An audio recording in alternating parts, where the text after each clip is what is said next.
So $5. Yeah. Okay. Oh, di ba? Yan. Nakakaanong pitasin eh. Baka pagalitan tayo. So guys, ito. Okay. So bago kami umuwi ni Junel sa bahay, meron kami, actually madalas kong din nadadaanan na tong ano na to. Itong farm na to, which is, ang pangalan ng farm na to is ano, KBF farm, no?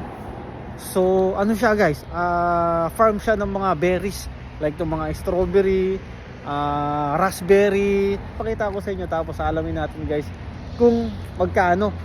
Tignan si Junel, ayun, kasi actually makikita nyo lang din dyan, no?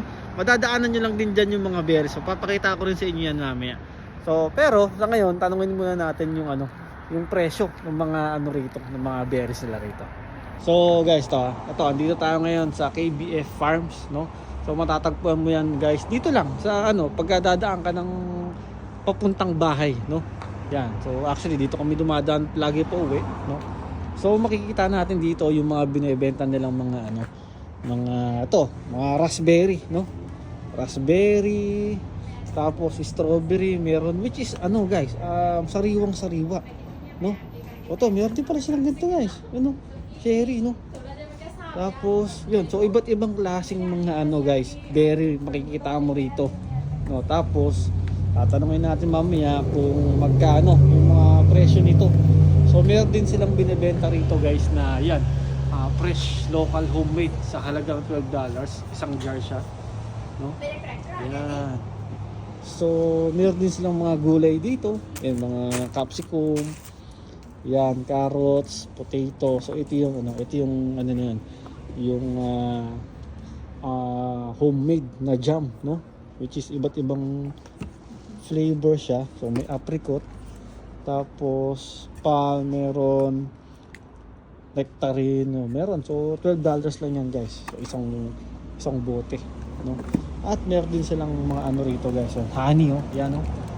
Honey, which is fresh na fresh, no? So tanungin natin guys, ha. So itong ma'am, sorry. So how much it is for the one box? So this is $20. So $20, no? So the small one's $5, right? That whole flat, this is a mixed flat. This is 23. Okay, so mix. So here the small one are $5. So $5. Yeah. Okay. So halo-halo pala siya, guys. So ano siya? So ito. So assorted siya, guys. So sa halagang $10, no? Mabibili mo siya.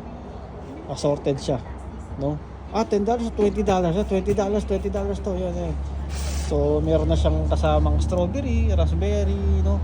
Cherry, yan, ganyan. Mga yan, $20. So isa, $5 lang. Andun, pre? Ha? So yun, ano, pwede mo siyang anihin dito, guys. Yung papakita ko sa inyo. Para kang ano, pre, parang nasa Baguio, no? No? Ayun, no? Oh. So yan guys, ano, pakita ko sa inyo. So puro ano siya, puro strawberry. Yan, no? Oh. Yo, ito, pakita natin guys. Tignan nyo guys, ayan, no? Oh, di ba? Yan. Nakakaanong pitasin eh. Baka pagalitan tayo. Oh, strawberry yan, yun, hanggang doon sa dulo. No? Ano yun pa yun? Saan? Mahaba. Ah, yun, yung mga yun, oh. Yung ano? Raspberry. Raspberry. Oh, raspberry. Ganyan pa na yung tsura ng ano, pre? Anong raspberry na ano, no? Ayan, oh. Oh, di ba? So puro raspberry yan, guys, oh. Ang dami niyan.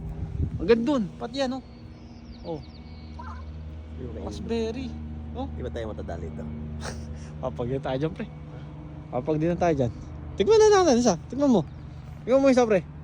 Yeah, fresh naman yan, pre. Tignan mo. Masim. Matamis. Masim, no? Pwede? Ha? Asim. Masim. Yan. So, yun. Agad doon sa dulo. Puro ano yan.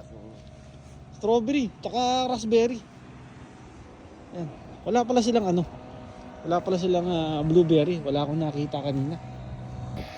So, nakakaano lang guys. Nakakatuwa lang kasi nga dito sa lugar namin talagang maraming farm, no? Which is yun, may farm to. Ito, gaya to. Farm ng ano, mga berries, gano'n. Mais. Ano mga farm dito, pre? Mais. Mais, no? Yung mais, hindi pa namin sa inyo na ano, hindi ko pa rin nakikita yun. So pagka mayroon tayong nakitang mais, papakita ko rin sa inyo.